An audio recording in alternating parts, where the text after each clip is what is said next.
2 weeks ago, Alex Hormozi reposted one of my clients' videos, and it was absolutely crazy. I was literally mindlessly scrolling through my Instagram feed, and I saw Hormozi's story, and I immediately recognized the video that he shared because obviously, like, we made the video. And as you can see, I immediately tagged the client on Telegram, and I was like, Hormozi fucking reposted us.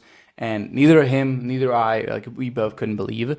But that was something that literally made my day better and made my client's day better. At the time of recording, this video is now at 780,000 views and 11,000 likes. And in this video, I will show you exactly how we ideated this video from start to finish and how you can leverage AI to come up with these winning concepts for your personal brand as well. So let's get into it. Now, first of all, I want to address an elephant in the room. Is this video luck? Because some of you might say, well, bro, you know, the video got reposted by Hormozi. Hormozi has 4 million followers. So obviously the video is going to get a lot of engagement, views, and whatnot. And while that is true, partially, the reality is that this is an actual repeatable system that I've created within my agency for my clients that gets us views, leads, and pretty much sales on autopilot. For example, this is another one of my clients who has connections with some reputable names in his industry, aka, you know, his work with these people, and his name is Nick Terriot, and these guys are Anuha brothers. You've probably seen them on your For You page before, and they have worked before together, and my client has helped them scale to $2 million a month, which is something that Anuha brothers are largely known for. And since these guys are so fucking known in the space, whenever we mention them in our content, it literally would lead to an increase in the amount of views we're getting, and the amount of leads we're getting, and the amount of likes we're getting, pretty much everything. And this happened every single time we brought them up in our videos. So it's not a luck, it's just literally that we repeated this process so many times over that has literally now become a repeatable process. Whenever we're looking to scale up a client, the first thing we look at, okay, what is the highest leverage point that we can use in our content, whether it's names that they have collabed with in any way, shape, or form, or the results that they've achieved that are outstanding. So no, it is not luck. It's just that I've repeated this system so many times that something like this was bound to happen. And yes, although a lot of engagement came from Hormozi, I believe that that is because the video itself was worth the attention. If it wasn't worth the attention, number one, Hormozi would never repost it. And number two, like, people wouldn't care even if he did repost it. Now, I know this sounds obvious, but getting noticed by high authority figures in your industry is a game changer. And although it sounds obvious, a lot of people are not trying to reach that goal or trying to get noticed by them. And so I just want to list out a couple of things that, you know, are pretty much like the benefits of this, and to really incentivize you to just implement the steps from this video and actually get some results. So what you will get is obviously high exposure right here. You'll get high engagement, you'll get views, you'll get leads, and you'll be able to build trust fast. Because now, well, let's say Hormozi, when he reposted us, everybody knows that Hormozi will not just repost something random. And so when, you know, people find out about you through, let's say, Hormozi, they're gonna be like, oh, if Hormozi reposted this guy, he must be really good. And so the new people, which, by the way, we got like 2,000 or 3,000 new followers from that, just from that story alone. Like, those people came in already trusting us, and without us having to like sell them too hard, because they already know we are associated with Hormozi. Like, I will give you a personal example when I actually got reposted by 2 of my clients. One of them is Nick Terriot right here. As you can see, this was posted on June 6th. And we have my client Jeremy Haynes when he reposted me as well on his story. And I'm going to play the story for you as well so you can see what he actually said about me. That ended up bringing in not only like qualified followers, but also leads, like direct inbound leads. People saying, hey, I saw you from Jeremy, I saw you from Nick, I want to work with you. So let me just play the story for you really, really quickly. Philip runs my Instagram.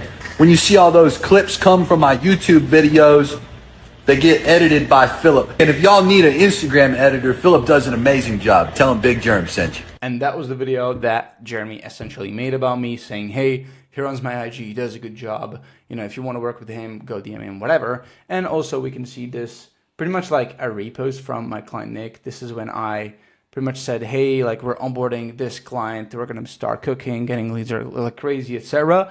Kind of future pacing. And then he reposted it. And as you can see from this video from Jeremy. I couldn't really find the followers because it was like in December, but I could find a conversation from somebody that I had reached out to that originally ignored me until they saw that Jeremy posted about me, and they replied to my DM and they said, hey, let's do a video breakdown for 2 of my business partners, and essentially like, if the breakdown is good, we can continue working together. And from Nick, as we can see, this guy came and pretty much like, the story was posted on June 6th and he came June 7th and he was like, hey guys, how much do you go for run, short form content? I saw Nick there posted about you, so I wanted to reach out. So it literally works. Conclusion is, creating an association with somebody that people know, like, and trust already will make people trust you and like you a lot more in comparison to just finding out about you on, cold pretty much. And this is why it's called hijacking authority.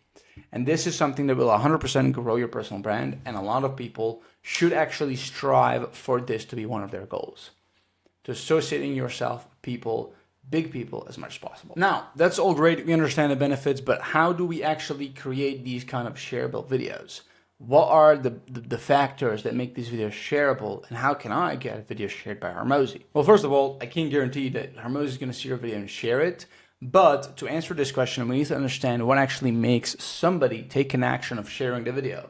Like seeing the video on their For You page, clicking that button, and clicking another button, and clicking a third button to actually post the video. Okay, so number one, Alex shared that video because the first sentence of the video literally mentions him. And also the entire video is pretty much about him, how he helped somebody, how he created impact in somebody else's business. So clearly we can see from that the video compliments him, touches his ego, and is relevant to him. So what we need to ask ourselves is, how can we apply this to our videos? How can we make our videos complement our ideal audience, touch their ego, and be relevant to them? Because those are some of the factors that make a video shareable. Otherwise, Hormozi would not be sharing this video, right? And also, like, I just want you to understand the reason why we're not just like, I don't want you to just say like, hey, yeah, Alex Hormozi reposted your video. It's easy to go viral when that happens. But it's like, yeah, cool, we can say that, but I want us to make tangible progress and actually break down why the video worked. Like, I want to explain the psychology behind it, so we can actually, instead of just blaming it on Hormozi and that being the entire factor, I want to make sure, like, hey, what are the actual reasons on why that all happened, so that we can actually turn into something tangible and apply it into our own videos. And now, number 2 is that it was actually valuable, right? So somebody watched this video and it actually solved a problem that they could relate to, right? It was actually a useful piece of content, right? Somebody should like seen this video and they were like, hey man, like this seems, and they shared it to their coworker and they was like, hey man, like this is awesome. We can, we can definitely implement this in our businesses, etc. And also, like, it's really important to note here is that value comes in different forms, and it doesn't always have to be implementation. So in order to give somebody value, it doesn't have to be like, hey, here are 3 best tips to do something, right? It can also be like a value in form of, hey, making somebody realize that the way they're currently running their business is wrong, and they could be doing it much better, essentially. You just have to look at it as like, okay, who's my ideal audience? What is the most relatable problem that I can tackle in my problem? And, that's what you need to talk about. Don't just stick to one form of value, test out different forms. Obviously, if this video wasn't valuable, if this video wasn't correct, wasn't useful, then Hormozi would not have reposted this and other people would not repost this or share this. And the third reason is, the video just naturally itself has to be good. Somebody like Alex Hormozi has like such a big reputation to withhold. So he's not just like, he has a big following. He's not just going to go around and repost any video that mentions him, obviously. So the video itself has to be good, and not damaging, okay? What I want you to do here, not instead of just saying, hey, it has to be good, because that's not really useful, I want you to create a checklist for each video and like follow it. Look at your best performing videos and kind of look at, okay, what is the common pattern that these videos have? And I want you to create a checklist, and I want you to follow that checklist based on those best performing videos on every single video that you made. Okay, this is how you know whether your videos are good or not. If they, basically follow the checklist, right? And each time you look at your video and doesn't cross off the checklist, go back and redo it. Also, something that I also heard from one of my friends is that Your checklist doesn't have to be a long ass fucking checklist to be good. It has to be usable. A good checklist isn't 20 checks. Right? A good checklist is just a few little things that are common patterns in your videos, the way you film, the way you edit, the way you say things, the topics, etc. And that's what actually makes a checklist. Because like people will make a huge checklist and then never use it. And so what is the checklist for? But instead, you want to actually create something that is usable and you can sustain using it and sticking to it. So let's recap. In order for somebody to share your videos, they need to be, number 1, non-bullshit. Number 2, relevant to them. Number 3, touching their ego. Number 4, it has to make them feel good. And number 5 is these videos have to be valuable to the viewer, or it has to give them the epiphany moment. So now that we actually understand what makes these videos go viral and get shared, and it's not something that, you know, we're just gonna blame Hormozi and say, oh, Hormozi reposted it, but we actually turned it into actionable steps that we can intentionally use to improve our videos.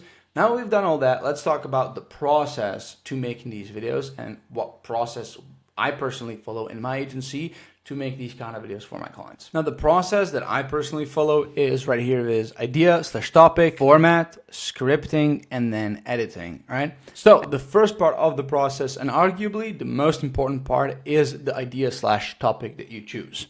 You have to understand that there are certain topics and subjects that are within your niche that are the most interesting, to your audience, and people actually want to hear about them. For us, for my client Tyler and me, that topic was growing businesses, sales tactics, pricing, etc. And that is one of the angles that we actually leaned into to create this video. And there are also certain types of content that you could be making that are most interesting in general.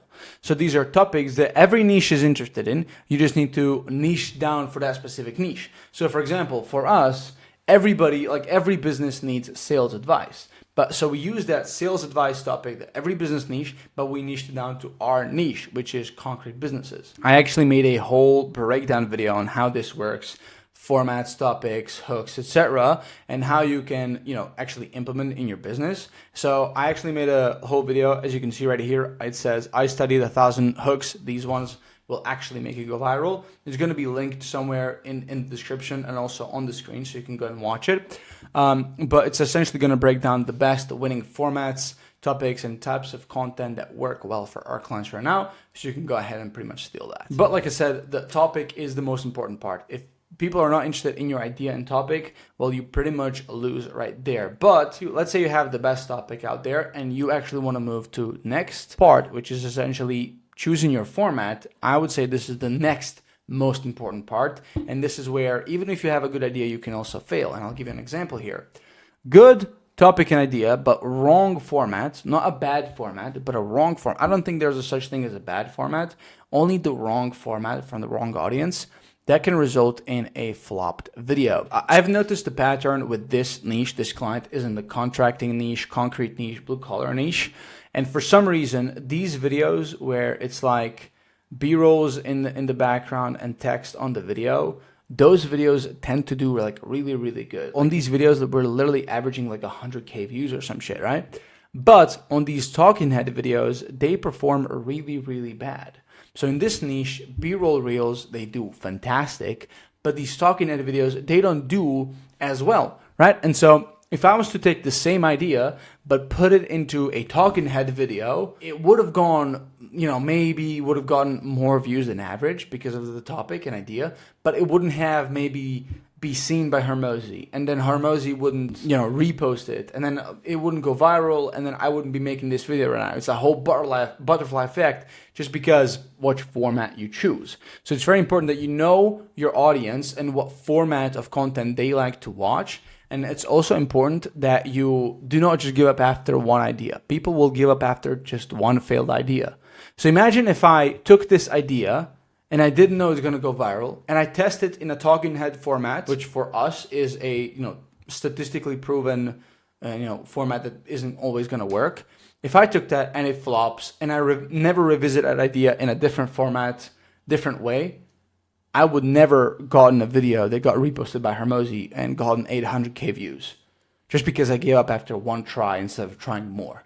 And so you should keep redoing that same idea in different ways, different formats, until it actually works.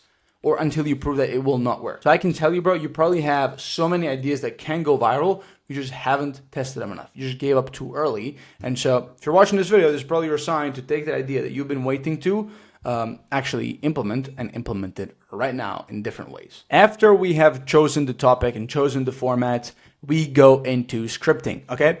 Now, if you dial in the right idea, type of video, and the format, scripting is as easy as figuring out how to hook people in, and the rest is literally easy. I believe that idea/topic, format, and hook does 99% of the work. Literally. Like, how are you gonna script the rest of the video? Does not even matter if you master those 3 key things, okay?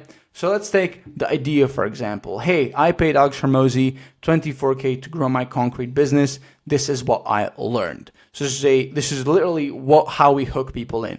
Hormozi mentions a pretty, big notable name in the industry. 24K mentions a big stake or a big risk, like we're putting money into something to grow my concrete business. This is speaking to our ideal audience. So we're using a big name, using a big stake to achieve a desirable outcome that our people want.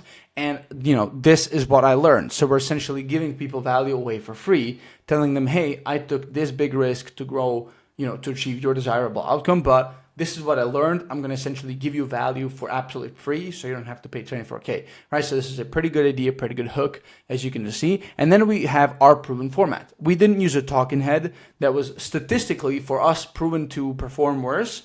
We took a format that was statistically proven to at least give us higher chances of going viral. And we used this hook, as you can see, right? And the hook is actually like a lot, like 24K for a 10-minute call. Like, who the fuck is going to do that, right? So the hook is even crazier, right?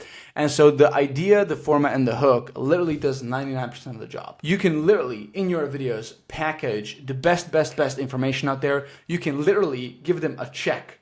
You can hold up a check in your video, and on that check, there's a code. And if the viewer claims that code, they're going to get $1 million wired to their bank account right fucking now. But if they don't watch the video to that point, then like it doesn't fucking matter. They just missed out on $1 million.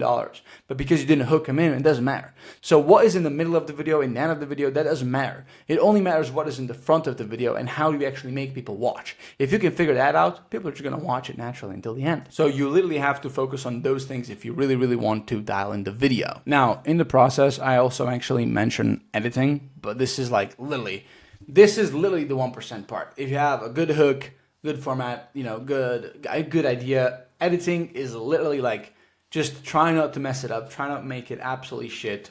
I wouldn't even consider this video like good editing. Like, bro, this is super simple, just some B-rolls thrown in and text, and it's actually going fast. Like, we tell people they have to pause to read, so it's not like it's super crazy, right? So editing is an easy part. You can just pay an editor, etc. We take care of our clients' editing, but it's not important. All of these other aspects that I just broke down are far more important than editing. And also, like, there is a filming aspect of this. Like, if we were to do a talking head, like, as you can see, like, we used a different kind of background, not just a normal studio, to obviously speak to our ideal audience visually as well. So there is a filming aspect to this, but obviously this video was not filmed. But if you guys want me to make a video on like how to film videos, etc., I can also make a video on that and how we're doing that for our clients, different angles, how to make it engaging, etc. Drop it in the comments, let me know, and I can break that down as well. Now, for the last part of this video, I actually wanted to show you guys exactly how we're also using AI to, leverage information and create these kind of videos a lot faster and a lot more precise. This app tool is called Blort AI, and I'm honestly using it for literally every single client and every single thing that I do in my agency, whether it's clipping videos, whether it's writing copy for scripts, for shorts, long form, whether it's designing story sequences, carousels, anything, I use Blort AI, and it's honestly been one of my favorite apps as well. As you guys can see, there's a ton of use cases right here. So for example, the most common use case right here is this is how we write story sequences for this client specifically. We just took a bunch of story guides and trainings from YouTube, and we just put it all in there. And then we put our onboarding information from our client, talking about the content messaging, the ICP sheet, offer sheet, everything else. Speaking style, we took his YouTube videos. We took specific guides and we just put it all in there and we just prompted it with a very big prompt saying, hey, this is what this thing is used for, this is how you use the story guides, etc. And then I also use a clipping bot, which is essentially, again, has the onboarding forms so that the AI can understand who's our ideal customer. It has clipping guides that I personally made, my internal SOPs, and we just like chug in a YouTube video and we tell the AI, hey, out of this YouTube video, give me 5 clips, the best clips, right? And it's obviously trained to understand what best means.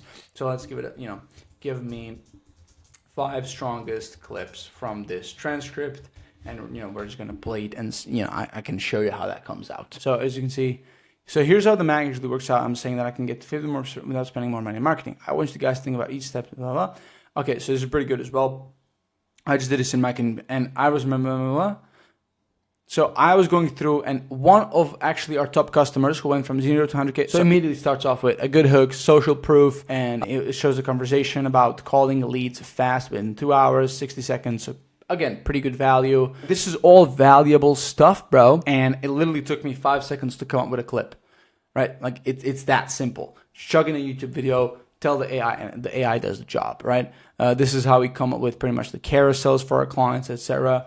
This is how we come up with scripts for their content, etc. Right? Checking a bunch of examples, tell the AI what each example is for, how to use it, YouTube video, onboarding form, etc. So if you guys are interested in how to use this Blort AI app, there's a ton of videos on my YouTube channel on how to do so. I'm gonna link a few down in the description so you can get to watch them. It literally, like, this is exactly how we wrote this piece of content, because like what we do is we put all the information about our client and what they achieved, and it literally spits out, oh, okay, so this is what you achieved, and this is what the kind of the script we can make it into, right? And so this is how it came up with the idea of, hey, I paid 24K for a 10-minute call with Hormozi, right? That is pretty much it for this video, guys. I hope you enjoyed it and got a lot of value out of it.